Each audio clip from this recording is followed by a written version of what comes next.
इस कार्यक्रम के पुण्यार्जक हैं श्री जयंती लाल जी, श्रीमती रमीला देवी, श्री भगवती, श्रीमती शर्मिला, श्री विनोद, श्रीमती अलका, चाहत, याशी, क्रिस्टी, रजावत परिवार, उदयपुर, राजस्थान।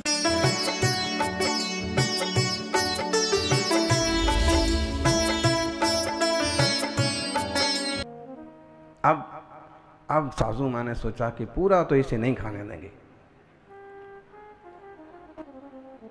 उसने कहा कि देखो बेटा, अब मैं भी तुम्हारे ही साथ खाना खा लेती हूँ, कब कब तुम आते हो और हमारे साथ तो कोई दूसरा खाने को भी नहीं है, तो आज मैं तुम्हारे साथ। उसने कहा कि ठीक है माँ, आप बैठो खाओ। और उसमें से खिचड़ी ठीक चल रही, वो अपनी तरफ घी खींचने लगे। वो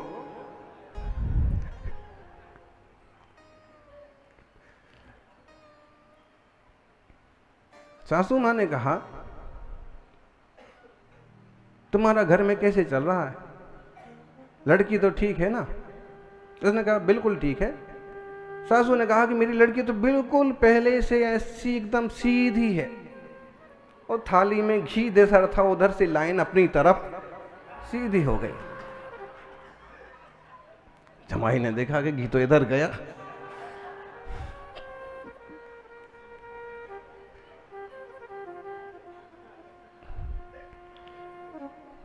जमाई ने कहा कि कितनी भी सीधी हो, लेकिन थोड़ी तो टेढ़ी मेढ़ी। सासू ने देखा कि घी तो वापस लाइन बदल के उधर मुड़ गया।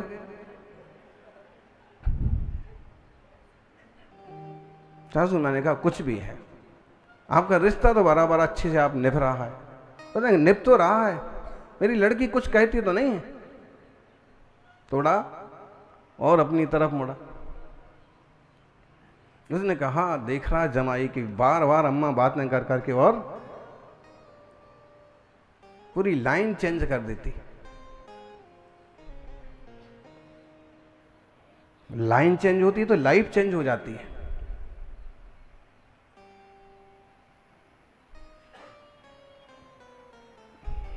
साहब ने कहा लड़की तो बहुत सीधी है हमारी, अच्छी है, कुछ तो नहीं कहती होगी। उसने कुछ नहीं कहती, लेकिन कभी कभी बहुत झगड़ा करती। झगड़ा करती है तो तुम सहन कर लिया करो। मैं तो बहुत सहन करता हूं, और जब अति होती है ना तो ऐसा सारा घोल करके उठा करके एक साथ पी जाता हूं।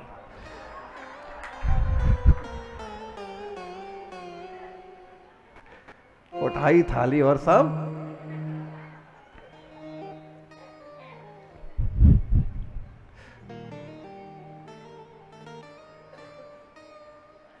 संतुष्ट कौन कैसे हो सकता है?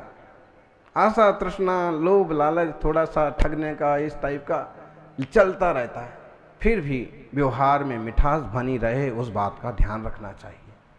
कई बार भाई भतीजों में भी इसी टाइप की हो जाती है। अच्छा स्नेह में तो थोड़े गलतियां ढक भी जाती हैं, लेकिन अगर स्नेह का भाव ना हो तो बड़ी क्लेश खड़े हो जाते हैं। सौभाग्यशालियों, इस जीवन की खिचड़ी में से हम भेद विज्ञान का घी अपनी तरफ खींचें और उससे अपने चैतन्य आत्मा को परिपुष्ट करने का प्रयास करना। संसार में जीने के लिए और संसार में पाने के लिए हम जितने उपक्रम करते हैं, उसमें अगर हम थोड़ा सा उपक्रम निज आत्म स्वरूप को पाने के लिए करेंगे तो सम्यक दर्शन बहुत दूर नहीं है।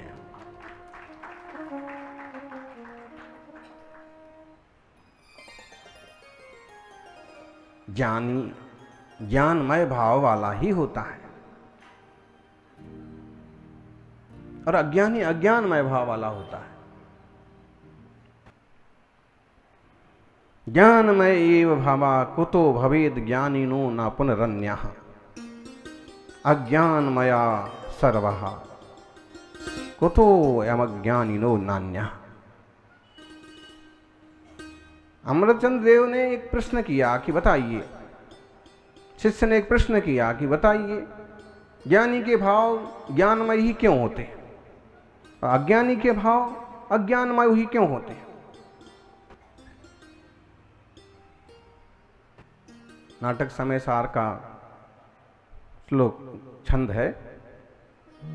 ज्ञानवंत को भोग निर्जरा हेतु है, अज्ञानी को भोग बंध फल देतु है।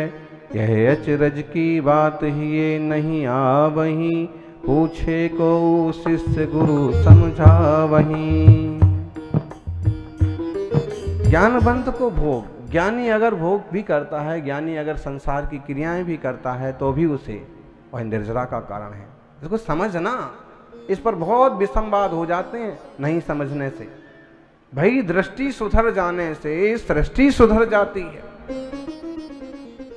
अब उसे पता है कि उदयाधीन व्यवस्था है, ये तो मुझे भोगना पड़ेगी, तो भोगता हुआ भी आसक्ति ना होने से उसको निर्जरा का कारण कह दिया जाता है।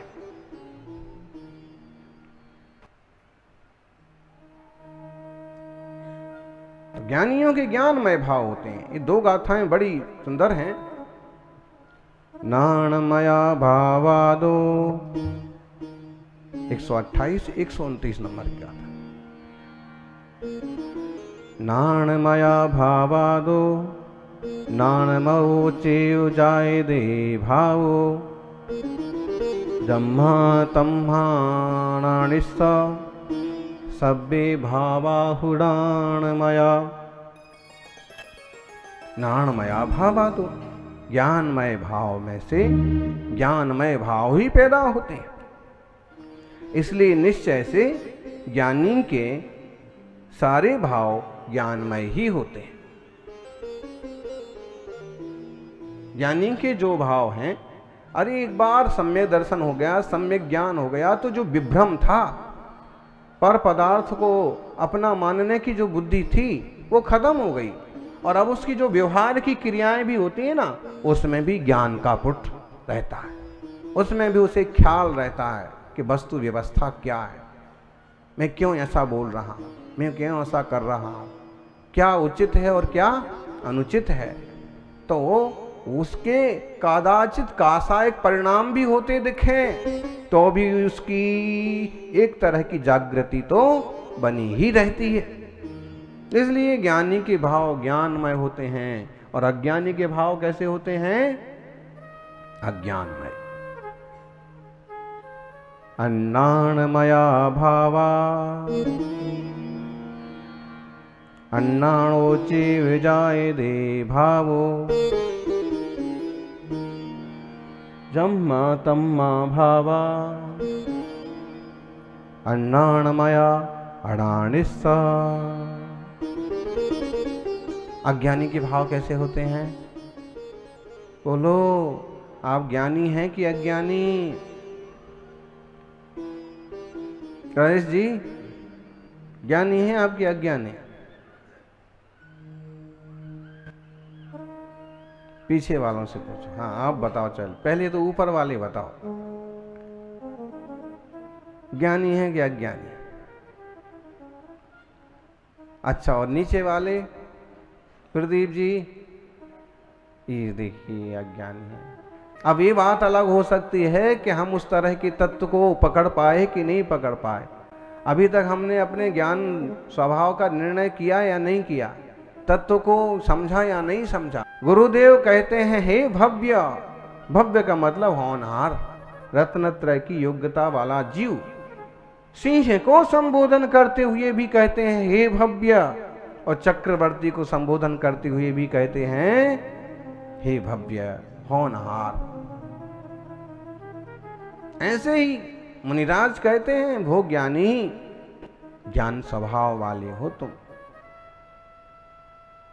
अब ये बात अलग हो सकती है कि किसी तरह से हम अध्यवसाय परिणामों में पड़े हों, भ्रम बुद्धि में पड़े हों, आसक्ति में और तृष्णा में डूबे हों, तो अज्ञानी है। ज्ञान ही विभाव रूप से परिणमित होकर के अज्ञान कहला रहा है।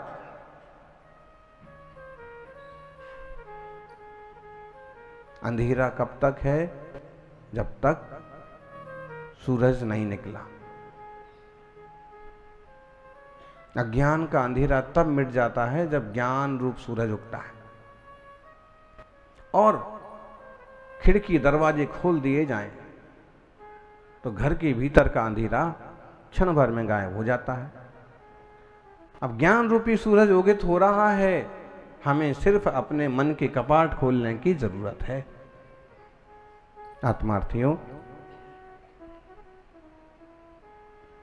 ज्ञानिनो ज्ञान निर्वृत्ताः सर्वे भावा भवन्ति ही सर्वेप्यज्ञानी निर्वृत्ताः भवन्तज्ञानी नस्तुते।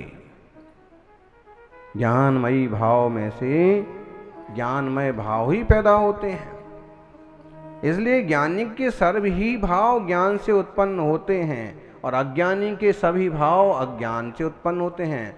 आप देखिएगा, दुनिया में जो चोर होते हैं ना, उन्हें दूसरे लोग भी चोर ही मालूम पड़ते हैं। कैसे भाव होते हैं उनके? जो लोग चोरी करते हैं उन्हें दूसरे लोग चोर मालूम पड़ते हैं। जो लोग खुद गलतियां करते हैं, खुद बेईमानी करते हैं, कब्जे करते हैं, उन्हें दूसरे लोग चोर मालूम पड़ते हैं। लेकिन ज्ञानी के लिए सभी ज्ञानी मालूम पड़ते हैं। मुनिराज कहते हैं, जानवर के लिए भी जिनवर। मुनिराज ज्ञानी है, वस्तु व्यवस्था को समझते हैं, इसलिए किसी को तुच्छ नहीं समझते हैं। ये तो मोहियों के भेदभाव हैं कि अमुक अमुक है, तमुक तमुक है। जहां तक हमारा खुद का अभ्यास है, मुझे ये समझ में नहीं आता है कि लोग ऐसे भेदभाव क्यों करते हैं। चाहे वो पंथवाद के भेदभाव हों, चाहे पक्षपात के हों, चाहे ग्रंथवाद के हों, चाहे संतवाद के हों, चाहे संघवाद के हों। मुझे ध्यान में नहीं आता है कि इतनी गंदगी लोगों के मन में कैसे हो सकती है कि किसी को अपना समझें, किसी को पराया समझें। निश्चित रूप से उनने सही बात को या सही मार्ग को समझा नहीं। जब जीव मात्र के प्रति मैत्री भाव की बात हो रही है, तो तुम जैन मात्र के प्रति अगर मैत्री भाव नहीं रख पा रहे हो, इसका मतलब है कि तुम बहुत निचले स्केल पर हो। अभी तक तुम जिनवाणी से जुड़े ही नहीं। जीव मात्र के प्रति अपनेपन का भाव।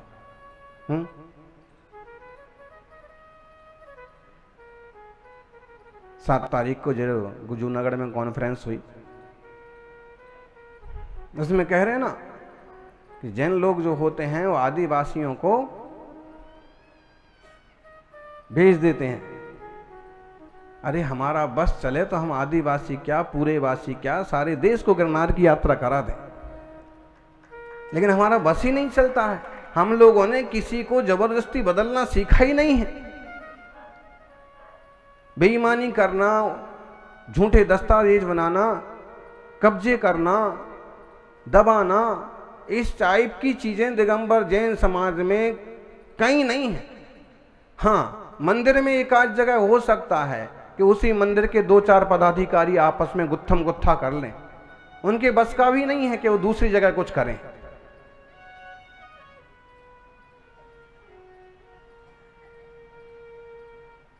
लेकिन जो ऐसा करते हैं उन्हें ऐसे लगता है कि जैन लोग भी पैसे दे करके लोगों को बदलते हैं। ज्ञान रखिए। भगवान महावीर स्वामी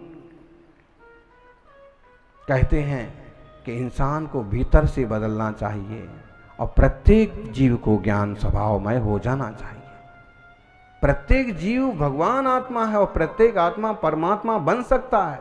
हम तो अगर किसी को बदलेंगे ना, तो केवल इतना नहीं बदलेंगे। हमारी ताकत अगर लग गई और चालू मान्यता मिल गई तो हम सिर्फ इतना नहीं बदलेंगे कि उसको जैन बना दो, हम तो उसको बदल करके सीधा भगवान बनाएंगे। चल संसार के पार यहां रखा क्या। आपको मालूम होगा एक घटना हुई थी, अंबेडकर जी ने जब एक क्रांति लाई कि जो लोग बहुत पिछले हिस्से पर हैं, पिछड़े हुए हैं, उन्हें आगे लाना है। और जब तक हम इनको चेंज नहीं करेंगे, कोई धर्म का रास्ता अलग से नहीं देंगे, तब तक ये जहाँ हैं वहीं रहेंगे, तो इनकी दुर्दशा वैसी ही बनी रहेगी। गांधी जी से इस पर उन्होंने बात की। गांधी जी ने कहा कि देखो भाई, जो भी करना है वो अपने देश के ही धर्म होना चाहिए। उन्होंने कहा कि देखिए महात्मा जी, अभी जिस कौम से, जिस धर्म से जुड़े हुए हैं, सनातन या हिंदू धर्म से, वहाँ तो इनका सम्मान नहीं हो पा रहा।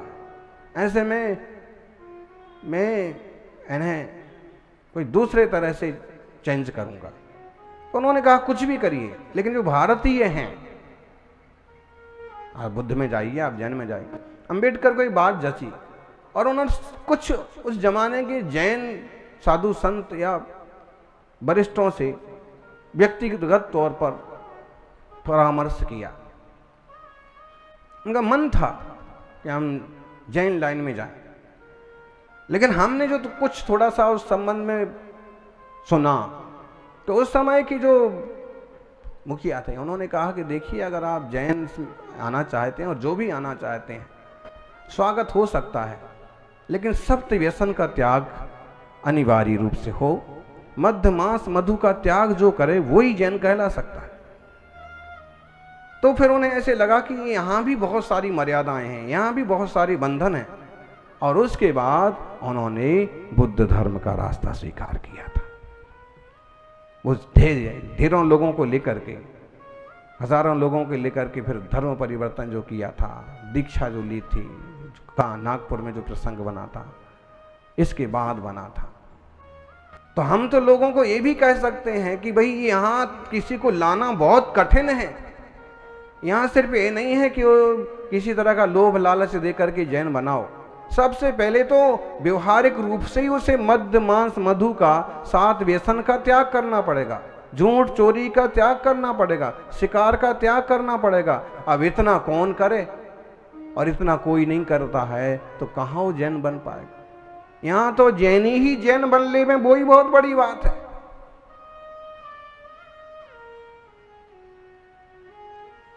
इसलिए ये तो कभी आरोप आ ही नहीं सकता है कि जैनी किसी को कन्वर्ट करते हैं। हाँ, भावना पूरी रहती है कि कोई भी व्यक्ति इस उत्तम आचरण को अपना करके आत्मा का कल्याण करे। इंसान को क्या, जानवर भी जिन भर के मार्ग को स्वीकार करके और ऐसा शुद्ध सात्विक जीवन जी करके भाव के पार जाए। प्रत्येक जीव ज्ञानी बने। ज्ञान स्वभाव है, लेकिन स्वभाव को भूला हुआ है। जो लोग हम पर आक्षेप कर रहे हैं वो भी तो ज्ञान स्वभाव वाले जीव हैं। आज वो अपने किसी एक संप्रदाय, किसी एक पक्ष को लेकर के अड़े हुए हैं, लेकिन जब वस्तु व्यवस्था कभी समझ में आए तो कौन सा जीव पहले पार पहुंच जाए, इसका भी तो ठिकाना नहीं है। संभाव रखते हुए परम संभाव को उपलब्ध हो। जय बोलिए मुनि सुब्रत भगवान की।